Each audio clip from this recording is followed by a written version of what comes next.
voici un petit aperçu de la fonctionnalité « Ajouter une propriété ». Donc, je peux aller dans le menu ici. Et ça, cette fonctionnalité-là, c'est très bon quand on veut ajouter une propriété manuellement dans mon prospecteur. Ce que ça fait, c'est que ça ajoute la propriété dans notre liste.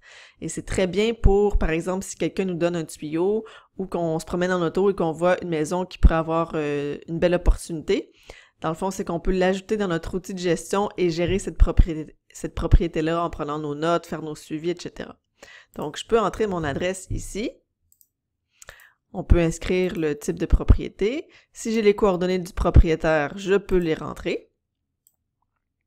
Ensuite aussi, vous pouvez inscrire le numéro de cadastre. C'est très important parce que si on reçoit un acte notarié sur cette propriété-là, on va pouvoir vous aviser. Donc, c'est très intéressant.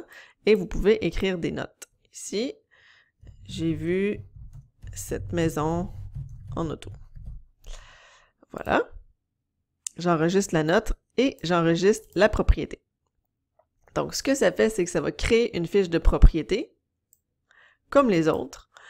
Vous pouvez acheter l'historique à jour pour voir au registre foncier toutes les transactions qui sont arrivées sur cette propriété-là, faire des suivis, les classer. Je peux aussi modifier les informations que je viens de rentrer manuellement. Et si je reviens à ma liste de propriétés, évidemment, la maison que j'ai ajoutée manuellement, elle est là dans ma liste, donc je peux les classer, les archiver, comme toutes les autres propriétés.